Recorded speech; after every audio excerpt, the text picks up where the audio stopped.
খুশি না হয় এজন্য সেজদা থেকে উঠে নাই। সমস্ত সাহাবীরা ওনার একতাদার মধ্যে মুক্তাদি অবস্থায় সেজদায় পড়ে আছে। সমস্ত সাহাবীরা একটা মুক্তাদি হয়ে সেজদায় পড়ে আছে, নবীজি সেজদায় আছেন। ইমাম হুসাইনের মন যতক্ষণ না ভরবে ততক্ষণ সাহাবী সবাইকে নবীজি নিয়ে সেজদায় পড়ে আছে। তিনি হচ্ছেন হুসাইন। এই আলোচনা বাবা মানে অনেক মানে সেক্টর আছে ইমাম হুসাইনের আলোচনা, কার উপর আলোচনা, আপনি কোন দিকে যাবেন? আমার নবীজি বলে, এই উম্মত, শাহাদাতের মর্যাদা নিয়ামত তোমাদের জন্য আছে, কিন্তু আপনি দেখবেন একটা একটা ওয়াল যদি বানান, একটা একটা একটা একটা ইট করে একটা ওয়াল হয়, তাই না? একটা একটা ইট করে হয় না? সব ইট আপনি লাগাইছেন, মাঝখানে একটা ইট নাই, ফাঁকা, দেখতে ভালো লাগবে না। ওই পুরো ইসলামের দেওয়ালের মধ্যে শাহাদাতের ইট হচ্ছে ইমাম হুসাইন।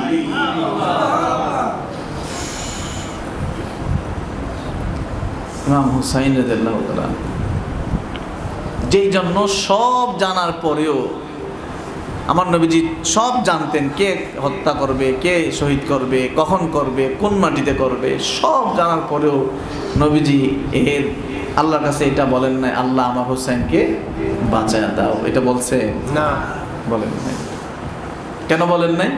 কারণ এটার সাথে উম্মতের শাহাদাতের নিয়ামত জড়িত। সুবহানাল্লাহ। আর এটার সাথে কাউসার জড়িত। কাউসার, ইন্না আতাইনাকাল কাউসার ফাসাল্লি লিরাব্বিকা ওয়ানহার। আয় হাবিব, আমি আপনাকে কাউসার দিয়েছি, আপনি এখন নামাজ প্রতিষ্ঠা করেন এবং আপনি কোরবানি দেন। কোন কোরবানি? এই কোরবানি তো আমার রসুল, আমার আল্লাহ ইব্রাহিম আলাইহিস সালামের কাছেও চেয়েছিলেন। সুতরাং কাউসারের সাথে ইমাম হুসাইন জড়িত। বলুন না সুবহানাল্লাহ। ইমাম হুসাইন রাদিয়াল্লাহু তাআলা আনহু আমার নবীজির শ্রেষ্ঠত্বের প্রতীক। কিভাবে? পৃথিবীতে যত নবী রাসূলগণ আসছে, পৃথিবীতে যত নবী রাসূলগণ আসছে, যত মানুষ আসছে এবং আসবে, দেখো আমার নবীজির শ্রেষ্ঠত্ব কেমন।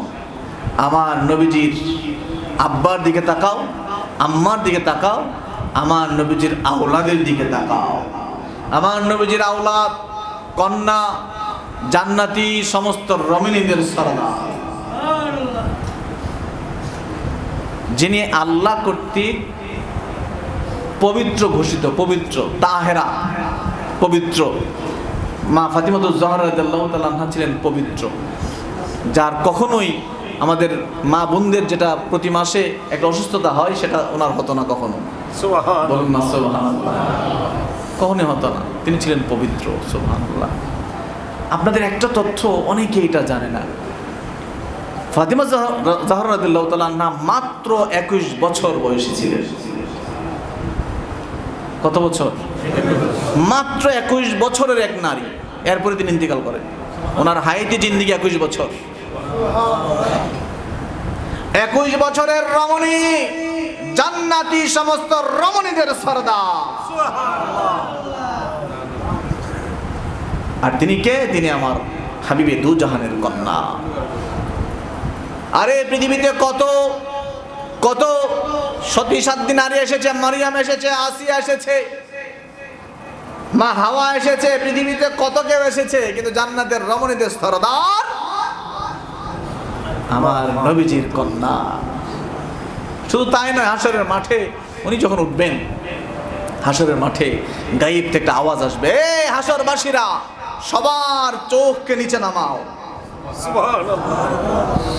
কাদ জাআত ফাতিমা বিনতে রাসূল সাল্লাল্লাহু আলাইহি সাল্লাম। কাদ জাআত ফাতিমা বিনতে রাসূলিল্লাহ। আল্লাহর রসুলের কন্যা ফাতেমা হাসরের মাঠে আসতেছে, সবার চোখ নিচে নামাও। সুবহানাল্লাহ। সমস্ত ফেরেশতারা ওনাকে ব্যারিকেড দিবে চারপাশে। উনি যখন হাসরের মাঠে উঠবেন, চারপাশে ব্যারিকেড দিবে, ব্যারিকেড দিয়ে পর্দার জন্য, কেউ যেন ওনাকে দেখতে না পারে। ফেরেশতারা ওনাকে ব্যারিকেড দিয়ে পর্দা যেন বিঘ্ন না হয়, উনি জান্নাতে প্রবেশ করবে। আর জান্নাতে প্রবেশ পর্যন্ত সমস্ত হাসরবাসীরা তাদের চোখ নিচে রাখবে। তিনি কে? তার নাম হচ্ছে ইমাম হুসাইনের আম্মা, আমার নবীজির কন্যা মা ফাতেমা জাহরা রাদিয়াল্লাহু। দেখো আমার নবীজির কন্যার সম্মান কত। এবার আসো আমার নবীজির বংশধর, আমার নবীজির নাতি ইমাম হুসাইনের দিকে তাকাও। আমার নবীজির নাতি দেখো, এমন একজন নাতি পৃথিবীতে আর খুঁজে বের করো।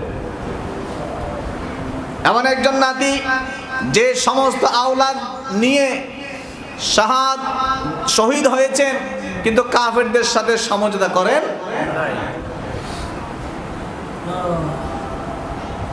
বাবা অনেক বিষয় আছে। আল্লাহর ওলিরাও যদি চায় যে এই বিপদ কেটে যাক, যদি গভীরভাবে আল্লাহর কাছে চায়, আল্লাহ বিপদ সরায় দেয়। আর ইমাম হুসাইন তো জান্নাতের যুবকদের সরদার। কিন্তু বিষয় এটা না, বিষয় তো নানা জান তো আগে বলছে, হুসাইন তোমার সাথে আমার উম্মতের শাহাদাতের নিয়ামত জড়িত। ইমাম হুসাইন তোমার সাথে আমার কাউসারে জড়িত। ইমাম হুসাইন হাসরের মাঠে আমার কোটি কোটি উম্মতের নাজাতের ফাইসালা জড়িত। ইমাম হুসাইন রাদিয়াল্লাহু তাআলা আগের দিনও আমার নবীজিকে দেখেন, আমার নবীজি বলেন, হুসাইন আর কিছু সময় তুমি আমার কাছে চলে আসবে। আজকের দিনে মানে 9 তারিখ, মুহররমের 9 তারিখ, 10 তারিখ তো ঘটনা, 9 তারিখ আমার নবীজি ইমাম হুসাইনকে বলেন, হুসাইন আর বেশি সময় না, অপেক্ষা করো, আর কিছুক্ষণ সময় তুমি আমার কাছে চলে আসবে। তোমার আব্বা এবং আম্মা আলী এবং ফাতিমা দুইজন অপেক্ষা করতেছে তোমার জন্য। আল্লাহু আকবার। এই মেসেজ যখন আমার নবীজির কাছ থেকে পেলেন, উনি বুঝে গেলেন যে কালকের দিনটাই আমার শেষ দিন। এই মেসেজের পরেই যে কালকেই তাহলে সেই ঘটনা, আমি আর আগামী রাত্রটা আর পাবো না, আমি আগামী রাতটা আর পাবো না, আজকের রাত আমার শেষ রাত। যার জন্য উনি শিবিরে ওনাদের শিবির যারা ছিলেন সবাইকে বললেন, যে যার মতো পারো আমার আল্লাহর ইবাদত করো, আল্লাহকে ডাকো। উনি নিজেও লেগে গেলেন নামাজে, দোয়ায়, মোনাজাতে, আমার আল্লাহ মাবুদের সাথে কথায়। কেন? কালকের পরে আর আগামী রাত দেখা হবে না। কেন? আমার নানার জন্য, আমার নানার উম্মতের জন্য। সবাইকে শহীদ হওয়া লাগবে কালকে। সুবহানাল্লাহ। আপনার প্রাপ্তি যত বেশি চাইবেন, আপনার ত্যাগ তত বেশি লাগবে। আপনি বেশি চাইবেন কিন্তু ত্যাগ কম করবেন, হবে না। ইয়া রাসূলুল্লাহ আপনি বেশি চান, বলে বেশি চাই। কি চান? আমার সমস্ত উম্মতের নাজাত। তো এত বেশি চাইবেন তো স্যাক্রিফাইসটা বেশি লাগবে না? আল্লাহ কি দিতে চায়? কি লাগবে বলেন? স্যাক্রিফাইস কি লাগবে বলেন? আই হাবিব আপনার যত আওলাদ আছে সবার শাহাদাত লাগবে। ঠিক আছে আল্লাহ দিলাম। আর কি বলে? শাহাদাত বিপক্ষের লোকের মাধ্যমে না, যারা আপনার খেয়েছে, আপনার পড়েছে, আপনার অনুসারী, আপনার কথা বলে, আপনার দেওয়া টুপি পড়ছে, তাদের মাধ্যমে হবে, ঘরের লোকের মাধ্যমে হবে। আল্লাহ দিলাম। ইমাম হুসাইন কারবালার মাঠে সবাইকে উদ্দেশ্য করে বলছে সেদিন, তোমাদের মধ্যে কি একজনও মুসলমান নাই? তোমাদের মধ্যে কি একজনও আমার নানার কথা মনে নাই? সর্বশেষ সবাইকে শাহাদাত করে দেওয়ার পরে ইমাম হুসাইন, বীর বেটা হুসাইন, জান্নাতের সরদার হুসাইন, আমার মাওলা হুসাইন, আমার নেতা হুসাইন, আমার নবীদের কলিজার টুকরা হুসাইন। আরে নবীর সামনে জুড়ে কথা বলতে যায় না, যে হাবিবের সামনে আল্লাহ নিষেধ করে, যে হাবিবকে নাম ধরে ডাকা যায় না, আল্লাহ নিষেধ করে, সেই হাবিবের ঘাড়ে যিনি ওঠে খেলা করে, সেই হাবিবের ঠোঁট মোবারকের থুতু মোবারক নেওয়ার জন্য সাহাবীরা হাত পাততো। নবীজি থুতু ফেললে সাহাবীরা যে নবীজির থুতু নিত, সেই ঠোঁট দিয়ে নবীজি যার চেহারা মুছে দিতেন, যে ঠোঁট দিয়ে নবীজি যার গলাতে চুমু দিতেন, সেই ইমাম হুসাইন বাঘের বেটা সামনে দাঁড়িয়ে বলে, আজকে কারবালার মাঠে আর তো কেউ নাই, আমি একা দাঁড়িয়ে আছি। আরে কে আছিস? আয় আয় আমার সামনে এসে দাঁড়ায়। তোমাদের মধ্যে কি একজনও মুসলমান নাই?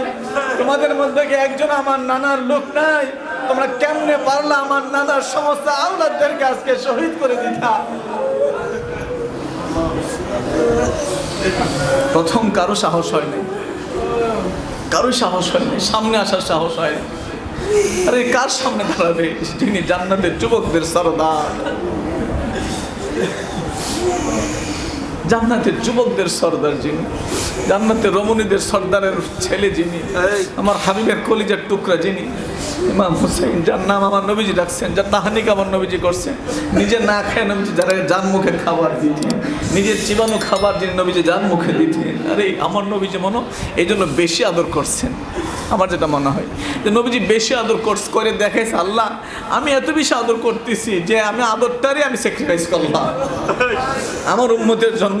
তুমি যারে পছন্দ করছো আমি তার বেশি আদর করতেছি, যেন আমার আদরের উপর ছড়ি চলে হাসরের মাঠে, যেন আমি তোমার কাছে সে অধিকার নিয়ে বলতে পারি, আমার হুসাইনের জন্য যার এক ফোঁটা পানি ঝরবে আল্লাহ তারে না নিয়ে আমি জান্নাতে যাব না।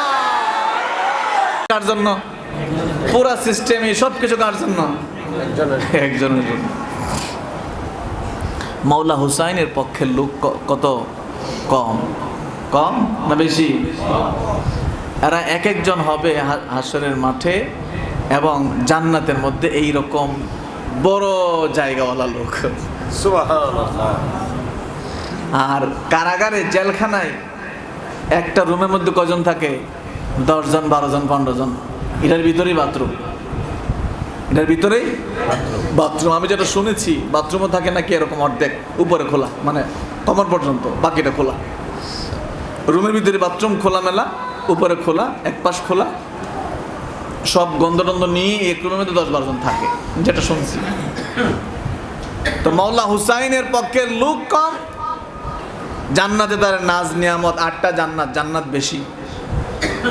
আর এজিদের পক্ষের লোক বেশি, জাহান্নাম 7টা, একটা কম, এবং তারা হবে জাহান্নামের ভিতরে ওই জেলখানার মতো করে, জেলখানার মতো করে। সুতরাং লোক কমই হবে, কিন্তু অবস্থা হবে কি? বাদশাহী। কথা কম ঠিক কিনা? অবস্থা কি হবে? বাদশার লোকদের অবস্থা বাদশাহী। কথা কম ঠিক কিনা? মাওলা হুসাইনের সাথে হাসরের মাঠে ওই এক জান্নাতে কারা কারা থাকতে চান? দুটা হাত তুলে দেখান।